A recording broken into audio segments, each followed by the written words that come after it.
Some breaking news here to start NFL Live. A scary moment for two-time MVP Lamar Jackson today. As our Jamison Hensley posted, Jackson left Wednesday's practice early with what appeared to be a right wrist hand injury. About 90 minutes into practice, Jackson got knocked down. He stayed for a few more plays and then headed into the facility. Welcome to NFL Live. I'm here with some of my favorite people. My own GM, Louis Riddick, one of my favorite teammates, Boog with a perfect ball head, and a dude that I saw early this morning, Dan Graziano. We've been hanging out all dang day. Now, one team who is worried about a franchise quarterback they knew they had coming into the season, and another just named their quarterback to start the season, and that's Daniel Jones and the Indianapolis Colts. And according to Shane Steichen, this move ain't for the short term, it's long term. It's a new year in Indy, and at least one player is not happy about what's going on. I would say so. I think I'd be lying if I said it wasn't. You look around the league and see just like the consistency of having like Patrick Mahomes or like a quarterback behind you that's like been the franchise player for years and years and years, and getting to build that chemistry with that quarterback year after year is something that there is an advantage to when it comes to O-line play. Quentin Nelson, a man that I would not like to upset, seems like he wants a franchise guy that he can have there for a decade, and he's not necessarily pleased with what's going on, Graz. Can you kind of tell us why the coach decided to go with Daniel Jones? Yeah, RC, the answer I got back asking about this last night was consistency, that Daniel Jones had been the more consistent performer at the position throughout the offseason and throughout training camp.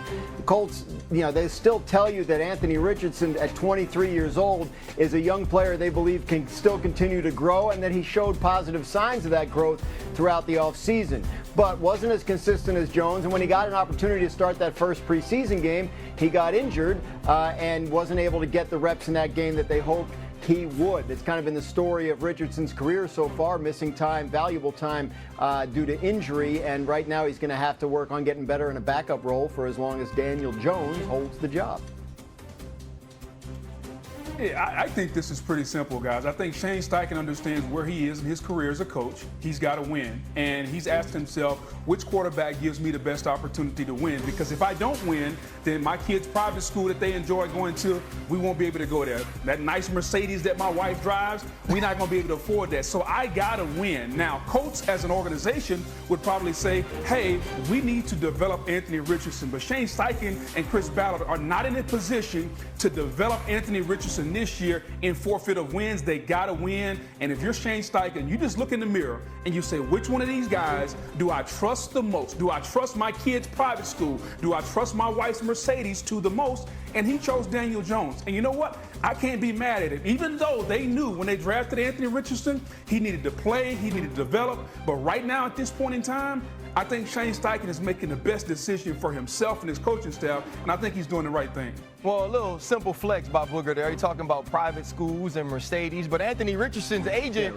is trying to get him some private schools and Mercedes too. Derek Jackson spoke to our coach reporter Stephen Holder yesterday, and he did not hold back about the quarterback's future in Indy, saying, quote, "We have a lot to discuss. Trust is a big factor, and that is, at best, questionable right now," Jackson said.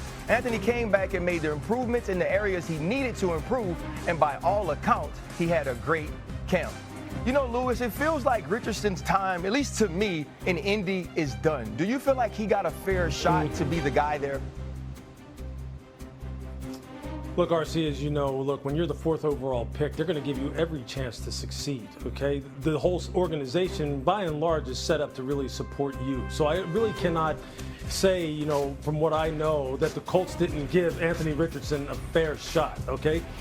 Are there things that when they go back and they analyze this that maybe they could have done better to support him? Maybe they could have done better to motivate him, to get him to the place that they needed to get him to from a cerebral perspective, from a readiness perspective? Sure, but a lot of this really does seem to center around two things. One, it seems as though they question, to some degree, his football character, his willingness to really buy in and be a first in, last out guy, a tone setter, a leader, a guy who buys into everything that it takes to be a professional at the highest level. And number two, we've all seen it. We've seen it 1,000 times. The replay of the situation down in Houston where Anthony Richardson asked out of a football game. That is one of those seminal moments, I think, for all of us as football players and as fans of this game that we'll never forget, because we've never seen that before.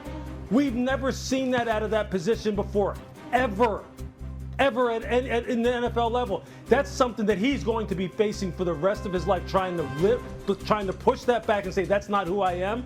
And I think this really comes down to that. It comes down to trust. And they simply trust Daniel Jones more.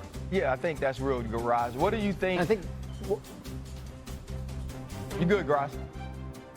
What's that? I said you're good. Yeah, I think trust, the thing they've been unable to trust about him is his health. He hasn't been able to stay on the field. He has missed 19 of the 34 games the Colts have played since they drafted him. And when they drafted him, they said he has to play in order to get better. So I think when you look at Anthony Richardson's possible future in Indianapolis, it rests on a couple of things.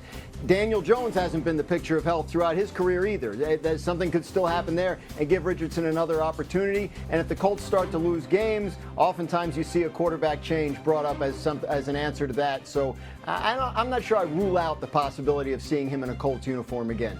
Well, Anthony Richardson's time may be done, but Cam Ward's time in Tennessee is just starting. And he had a little scuffle with a big man in Jeffrey Simmons. Let's hear what the star rookie had to say. Jeff strongest, I would say. It was fun at the same time, and I think it was what we needed, though. I mean, we love competing, especially me and Jeff, and I'm excited to have that man as my teammate. And so, I mean, I can't wait to see what he do. Sundays I already know what he about, but I get to see the real thing coming soon. Listen, y'all, Jeffrey Simmons has to keep his hand off the money, but Cam Ward is a guy who is showing he's a competitor. Our Titans reporter, Teron Davenport, was there. Hey, man, tell me exactly what happened at camp this week. Yeah, well, you know how it gets, man. It was hot as fish grease out here, and tempers flared up. And basically what happened, on the previous play, Julius Chestnut, he bounced the run outside and got to the end zone, but he bounced it off of a J.C. Latham block on Jeffrey Simmons. J.C. Latham and Simmons, they have a rivalry, too. They talk back and forth, so he was letting Simmons hear it all the way up until the huddle. And then the next play, Ward hit Ridley for a touchdown, and he went over to celebrate it with his receiver, but on the way over there, he stopped, gave Jeff a push, and did his celebration. And Jeff didn't like that. So 2 hands to the face. The next thing you know, everybody came over to break it up. I talked to Jeff on Tuesday after practice, and he said that he loved the way the offense stepped up for the quarterback.